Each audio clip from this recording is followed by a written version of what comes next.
In a busy neighborhood crowded with people coming and going, a few thieves suddenly appeared. They were highly skilled, able to steal someone's belongings simply by brushing past them, and after feeling that they had taken enough, they gathered in an alley to sum up what they had gained. Besides wallets and phones, they had also obtained someone's certificate of release, and clearly the owner of this document must once have been a thief like them. But just at that moment, a young man wearing red glasses appeared. This young man believed that they were acting against the law and that sooner or later they would face retribution, enjoying themselves for only a brief moment only to regret it for a lifetime. The three thieves saw that the red glasses young man was quite good at preaching morals, but words alone could not accomplish anything. Yet this young man was not at all afraid of taking on all three of them at the same time. Afterward, we meet the protagonist, Wu Zai, who had just had a strange dream and woke up in a shock. And suddenly, the red glasses young man from earlier called him. Wu Zai asked who was on the other end of the line and immediately recognized him upon hearing the familiar voice. It was Yang Lao, an old friend of Wu Zai's. Yang Lao had not seen Wu Zai for 3 years and had just beaten up that group of thieves and gotten quite a bit of money. So Yang Lao invited Wu Zai to go eat a meal together to catch up.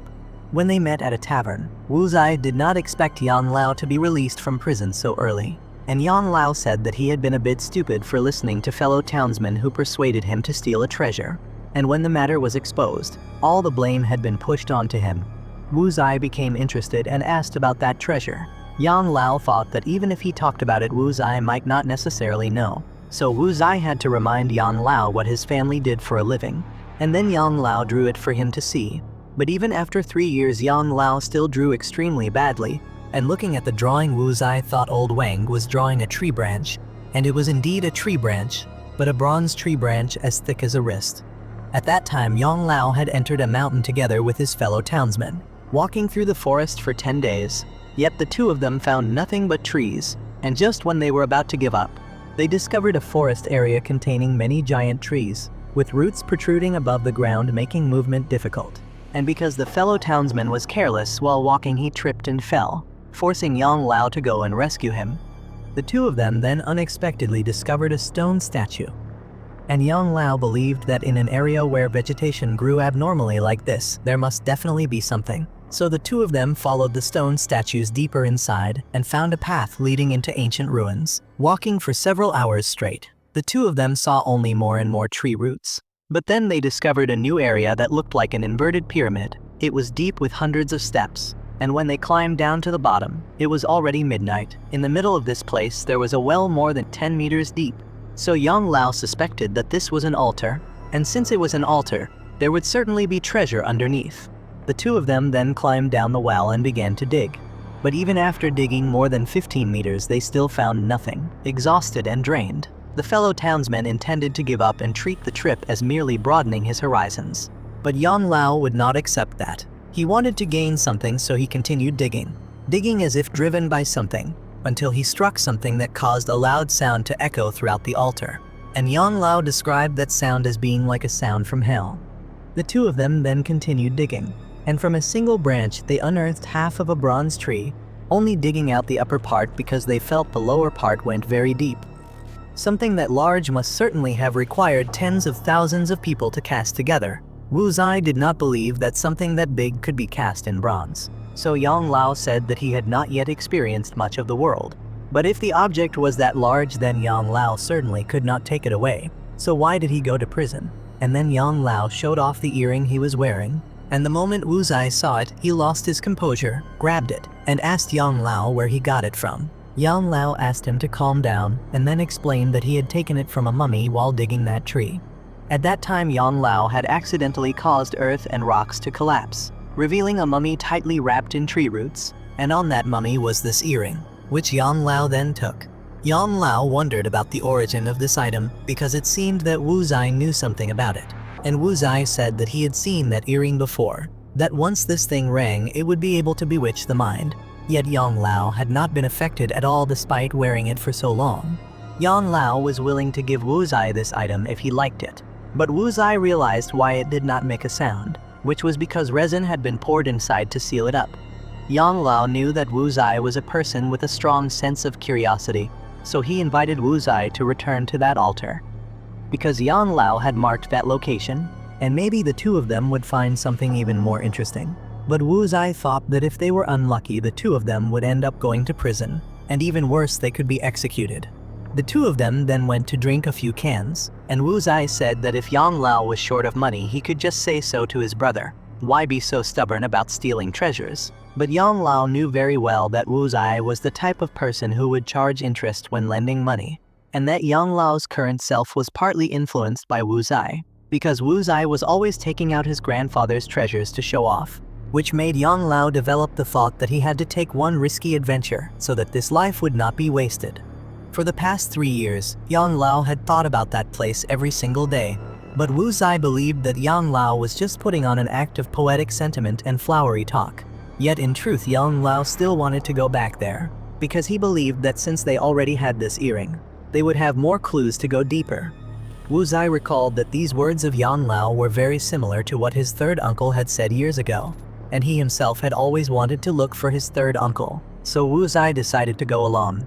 But Yang Lao was not allowed to steal anything and had to give the earring to him. And Yang Lao knew perfectly well that Wu Zai really wanted to go but was just putting on an act. A few days later, the two of them got on a vehicle to go look for that ruin. And Yang Lao wondered why they were not taking a plane, to which Wu Zai replied that Yang Lao had just been released from prison and was carrying such huge luggage, and if airport security detained him again for inspection, it would be very troublesome. When they stopped to eat, Wu Zai saw that Yang Lao was eating like a starving ghost. But if one tried eating prison food for 3 years, then one would know how precious ordinary food outside was. Yang Lao wanted to hang around and play a bit more, but Wu Zai wanted to leave early to avoid Yang Lao forgetting the route. And Yang Lao said that since he had marked everything, there was no problem. But Wu Zai retorted that there was no way any markings could still remain after 3 years. Yet Yang Lao confidently said that he could draw the route even with his eyes closed, so there was no need to worry. Suddenly an uncle came up to the two of them to pitch his services, but Yang Lao refused and urged Wu Zai to leave early, because he realized that the uncle had used secret signals to check whether the two of them were people from the same line of work, and Yang Lao did not want to get involved with them, so it was best to leave as soon as possible. Wu Zai believed that they would not dare to attack people in such a crowded place, but Yang Lao felt that his friend had still not experienced society enough. The next day, the two of them got on a vehicle to set off. They would travel for a full day and then arrive at the mountain and begin following the tourist's path. And on the way, a loud noise suddenly occurred, waking all the passengers inside, and an uncle sitting beside them recognized Wu Zai and Yang Lao as tourists and told the two of them that the sound just now was caused by tomb robbers using explosives. Wu Zai did not believe that they would dare to do such a thing in broad daylight, but here such things happened as commonly as eating meals. The uncle then asked where the two of them planned to go, and Yang Lao said they were planning to tour Mount Taebai, and the uncle told them that the roads on that mountain were very winding, so the two of them needed to follow a tour group if they did not want to get into an accident, and that a few days ago some art students had entered the forest, gotten lost, and were never seen coming back out. The uncle then tried to sell the two of them his guiding service, but the two of them refused. The vehicle then shook again due to explosions on the mountain, and when they got off, Yang Lao vomited repeatedly, making Wu Zai feel that Yang Lao's physical condition did not seem very reliable. Wu Zai then noticed a few familiar faces and told Yang Lao, and Yang Lao immediately pulled Wu Zai away to hide because the people they had just seen were the same ones from the night market the day before. Yang Lao thought that they were following them because they had eavesdropped on the conversation between the two of them. But since they had brought such large backpacks, they probably had that intention from the start. So Wu Zai proposed that they wait for those people to go first and then follow afterward to avoid running into them. At this time, that group also had the intention of going tomb robbing, planning that if everything went smoothly, it would take them 2 days to reach the place, and anyone who felt it was too hard could turn back now. But all of them were determined that once they succeeded in robbing the tomb, they would strike it rich and live a life of indulgence forever, so they were willing to endure a bit of hardship. Although they had planned carefully, they were not even sure whether the ancient tomb they were targeting truly existed, or if it was merely a rumor, and at this moment Wu Zai and Yang Lao were following behind them, because this mountain path was quite congested, so it was better to let them clear the way. The two followed them until nightfall and Yang Lao began to run out of strength. But Wu Zai thought that those people would probably stop to rest soon anyway, so it would not be too late for them to stop once the others rested. Yet Yang Lao felt that following them was not a good idea, because if those people did not try to cross the mountain and instead went deeper into it, then they would be the ones to suffer. Just at that moment, one person from the other group carried a machete to chop wood to make a campfire. Wu Zai and Yang Lao hid, but that man swung his blade and chopped down a tree, and that tree happened to be Yang Lao's hiding place. The other group then set up camp and wanted to hear more details about this operation. And the guide said that since after this job they would have enough to live on anyway, it was fine to just tell everything. And the place they were heading to was related to the guide's ancestors, as his family had once been major landlords, and during one relocation of their ancestral graves, a worker accidentally knocked over a coffin, and while cleaning up, his grandfather inadvertently discovered that there was a piece of cloth still well preserved inside. At this time, Wu Zai wanted to move closer to listen and see whether they truly intended to cross the mountain or not, and if they were discovered by accident, they could still run in time. The guide then continued, saying that during wartime, the king had once established a mute army, and they often used a type of sign language to communicate with each other. And the guide's grandfather knew about this, so he went home and opened the family history records to read them and learned about the origins of that era, when wars and chaos went on endlessly, and the village where the guide's ancestor lived also accidentally became a battlefield. And the villagers fled from the disaster. But his ancestor's family failed to escape in time and had to hide from the battlefield for 3 whole days. And when the soldiers of both sides had all died, the ancestor came out to assess the situation and began taking belongings from the fallen soldiers to survive. But just as he obtained this piece of cloth, he encountered a mute soldier who was still barely alive, so he had no choice but to bring him back to treat him. Yet that soldier did not live long and passed away soon after. And before dying, that person wrote these symbols onto the cloth. Because the ancestor could not understand this language, he could only use it to embroider onto clothing, and later when he died, that garment was buried with him. In this group there was also a professor, and this person also knew about that historical battle, as this mute army was often assigned by the king to carry out tomb robbing missions, and they communicated with each other using this sign language, which was known only to the king and his mute army. And the professor suspected that the piece of cloth owned by the guide's family was a fragment of a hamatapu. And if that were true, that piece of cloth could allow a family to live comfortably for a lifetime. When the others asked what a hamatapu was, the professor explained that when soldiers in ancient times robbed tombs, they would not rush to excavate, but would record the location, then have horses trample over it and pour a quantity of molten iron into the tomb entrance, after which they would record it once again. And the thing that recorded the locations of ancient tombs was called a hamatapu, and the one belonging to the guide contained as many as 24 tomb locations, and the place they were heading toward was the largest and most mysterious one, with treasures inside that were extremely enigmatic and possibly even more valuable than the mausoleum of Qin Shi Huang. Wu Zai listened but still found it somewhat hard to believe. However, if the claims were really that grand, then this ancient tomb was certainly not small. And Wu Zai decided to continue following, causing Yang Lao to raise his voice loudly enough that the people below heard them. And Wu Zai had to quickly cover Yang Lao's mouth, but the others had already begun to take up their weapons and head toward the two of them. Wu Zai ran ahead swiftly, forcing Yang Lao to chase after him, and just as the people below were about to attack, they discovered that forest rangers were approaching the area, so they had no choice but to retreat. After running until dawn, Wu Zai and Yang Lao finally stopped to rest, and Yang Lao broke down crying, saying that he had listened to Wu Zai's reckless suggestion and nearly lost his life. But clearly Wu Zai had said that if they were discovered, they would run immediately. Yang Lao immediately retorted that running for a while, and only then shouting, was no different from getting each other killed. Wu Zai did not want to argue any further and decided to first find a way to cross the mountain and then figure things out. The two of them then found a wooden bridge, but it collapsed completely the moment they stepped onto it. Right after that, an ant asked who the two of them were and what they were doing here. Judging by their appearance, they did not look like tourists at all, but more like tomb robbers.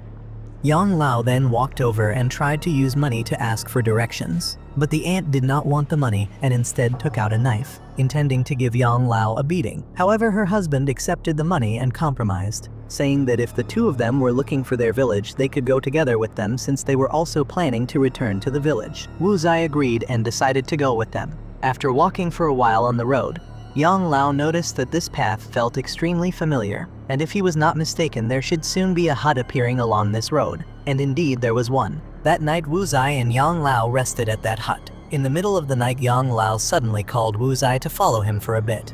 Yang Lao then led Wu Zai to a pile of rocks with something buried underneath. Yang Lao dug it up and said that this was exactly the bronze tree branch he had mentioned before.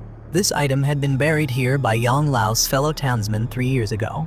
Back then, that fellow townsman had suddenly sneaked out in the middle of the night to bury this thing as if he had been possessed. Yang Lao said that when they entered the mountain that person had been completely normal, but after seeing this bronze branch he became half crazed. Yang Lao did not know what intention that person had in burying the bronze branch here. Wu Zai carefully examined the branch and felt that it looked quite familiar, as if he had seen it before. He recalled that in the 19th century there was a missionary who had written his own travel notes onto a cave, and in those drawings there was a symbol that looked like a tree. According to the travel notes, this tree belonged to the local natives and represented their deity, and Wu Zai estimated that the entire tree must have been around 80 meters tall, enough to shock the entire world. So Yang Lao said that the next day he would begin searching for the marked locations. The following day the two of them arrived at a nearby village, and Yang Lao decided that they had to find a guide, because the ancient tomb Yang Lao was trying to reach was quite far from this village. The two then went to the house of an old man who was the most familiar with this area and wanted to ask him to guide them. Indeed, he was often asked by archaeologists to lead the way, but not during this period. Yang Lao wondered why, when the weather was so good, they could not go, and the old man said that there were currently many ghosts and demons in the mountains. Years ago, the king's mute army had once passed through here, and when they entered the mountains they encountered a narrow ravine that only allowed 2 people to squeeze through. The entire army split up and passed through the crevice together, but after they passed through it suddenly closed and led them straight to hell. Because no one ever saw that army appear again, people rumored that inside the waterfall in that crevice there was a gate leading to hell, and ghosts and demons used that place to enter and exit hell. If the two of them went there now and were caught by the ghosts and demons, there was a chance they would be dragged into hell. But if the two of them did not believe him, he was still willing to point out the route for them to go on their own. He told them to go west for 8 days because that road was still passable. But if anything happened, he would not take responsibility, because up until now anyone who tried to enter the mountains alone had never returned. After the first day of travel, the two decided to sit down and rest.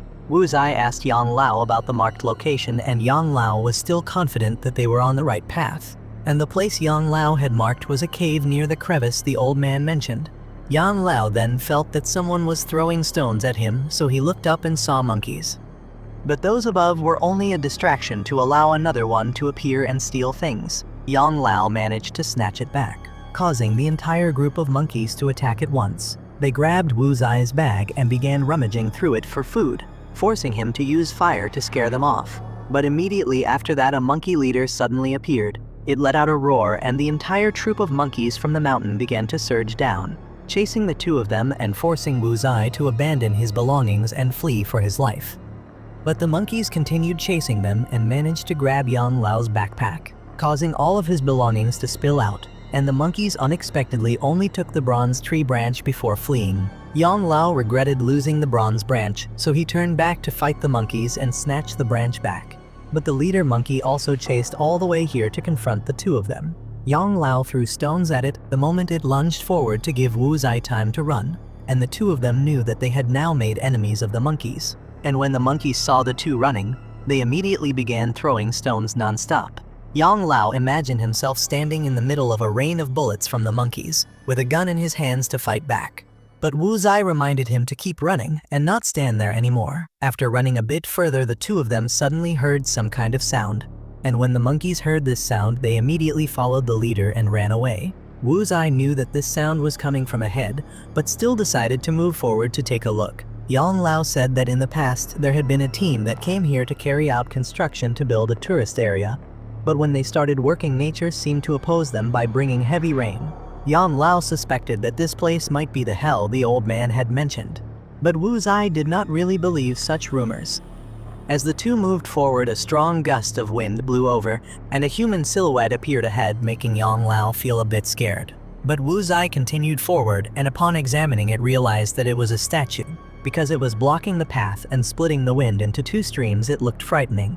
And judging from the patterns, Wu Zai knew this was a stone tomb guardian, and it must have fallen down here from that cave above. Yang Lao chose to go and investigate, because if they delayed any longer, he did not even know whether his markings would still be there. When he went inside to scout, he discovered a passage leading deep downward, and it seemed to have been created by someone setting explosives. Yang Lao worried that the area below might have already been completely looted, but Wu Zai knew that this cave was not small, so looting it clean would not be that quick. So Yang Lao volunteered to go first. Wu Zai also asked whether the markings Yang Lao had left were nearby, and Yang Lao said that as long as they passed through this crevice they would arrive. So Wu Zai also thought that this cave might connect to the place where Yang Lao had left his markings. After walking for a while, Yang Lao suddenly slipped and fell down a cliff. Wu Zai went down to check and found that there was a passage here, and that this area was only the outer part of the tomb, so going further inside might reveal some items. The two then saw a stone door that had already been opened, so out of curiosity they went inside.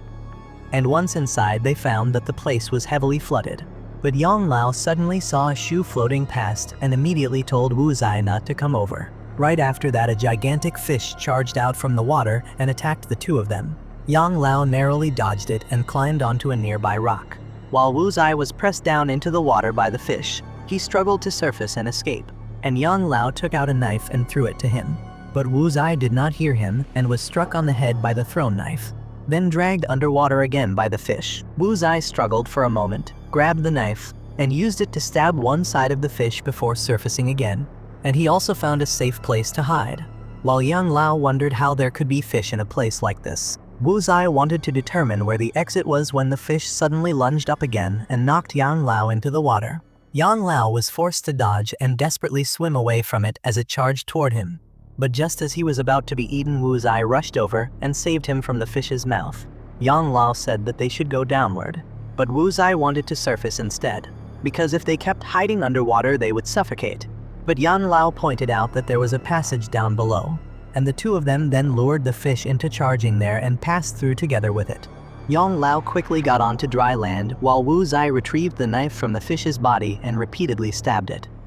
And Yang Lao also threw stones down from above. And not long after, the fish finally collapsed and died. When they lit a fire to warm themselves, Yang Lao tried to drag the fish up, because all of their belongings had been swallowed by it and they had to retrieve them. Wu Zai went deeper inside to scout, while Yang Lao used that knife to cut open the fish's belly to retrieve their things. Wu Zai then heard Yang Lao scream and immediately asked what was wrong, and Yang Lao said he had just been frightened because he saw human corpses inside the fish's stomach.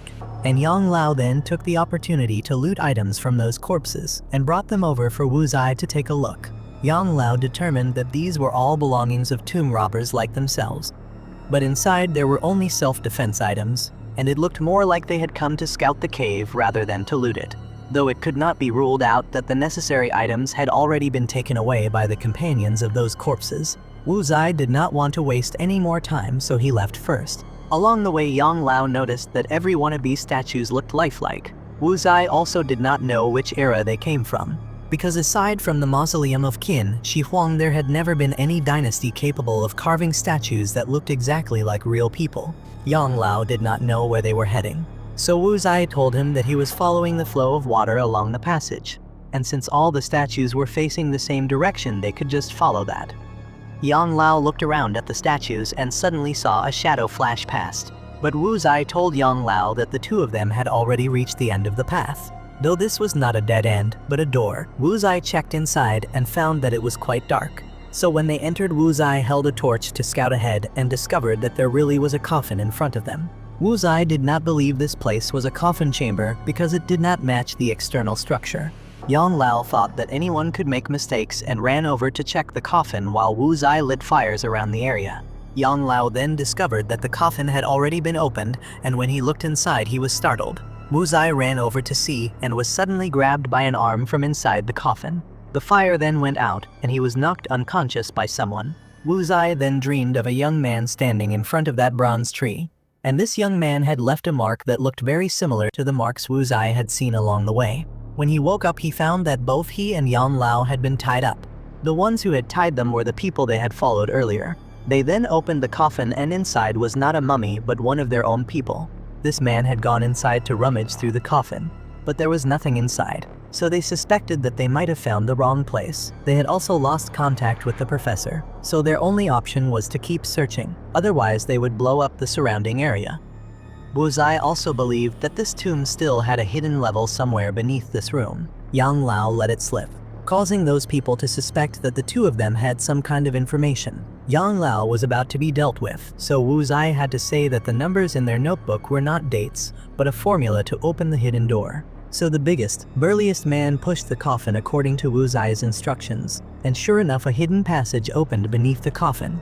This passage was quite deep, so the commander told the burly man to take a knife and go over to Wu Zai's group.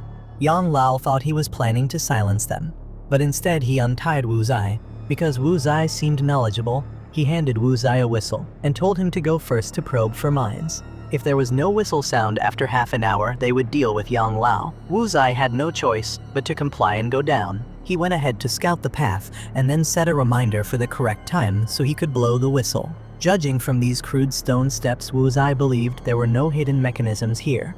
He then also saw several kinds of ore along the way. Not long after, a cloud of smoke spread out and caused Wu Zai to hallucinate a group of ghost soldiers advancing to surround him. But his watch rang and woke him from the hallucination. The people above saw that the time had come and there was still no whistle, so they were about to take action. When Wu Zai finally blew the whistle to signal them to come down, Wu Zai had now reached a river with a very strong current. The water was also very hot, making it extremely difficult to swim across, and they were not sure whether there were any creatures in the water either. The commander then asked the fat man whether the notebook mentioned any way to cross the river, and he said that there was an iron chain underwater, and that was the way across. So the burly man had to go look for the chain. Wu Zai asked Yang Lao whether he had overheard anything from those people up there, but they had not said anything else at all. Wu Zai also found it strange because the group had started with 5 people.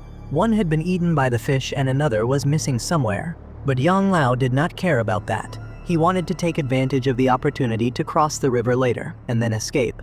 But the commander forced the 2 of them to go first so they could not pull any tricks. Suddenly the burly man found the chain and pulled it up, and unexpectedly many columns of smoke erupted. The water in the middle of the river also surged upward. So Wu Zai and Yang Lao took advantage of this chaos to escape. The big guy, because he was standing right at the spot where the column of water erupted, was scalded to death, and the commander fired his gun to threaten Wu Zai and Yang Lao, forcing them to move forward for him. But at that exact moment the water erupted again and formed waves that pushed the 2 sides apart. So Wu Zai and Yang Lao decided to just go along with the current. The 2 of them swam while columns of water kept erupting continuously. They had to swim very fast because if the hot water from the geysers caught up to them, they would be boiled alive just like that big guy. His corpse drifted over here, so Yang Lao took the opportunity to loot his gear and then ran. Seeing the 2 of them swimming away, the commander also decided to follow. The 2 of them kept going downstream and running, while the hot current quickly caught up. Wu Zai and Yang Lao were pushed along by the water, and when he noticed the 2 sides were getting narrower and narrower, Wu Zai knew they were about to reach the end point. But the water was flowing faster and faster, so Wu Zai had to find something to hold on to, because at the end of the path was a waterfall. Wu Zai then managed to grab onto a chain and quickly reached out to grab Yang Lao. The 2 of them quickly got ashore, and Wu Zai did not expect there to be such a huge waterfall inside here. In the end, who could possibly have created such an enormous ancient tomb? The 2 guys over there were also swept here and managed to grab onto the chain to try to climb up. But Yang Lao threw stones at them and said that retribution really came quickly.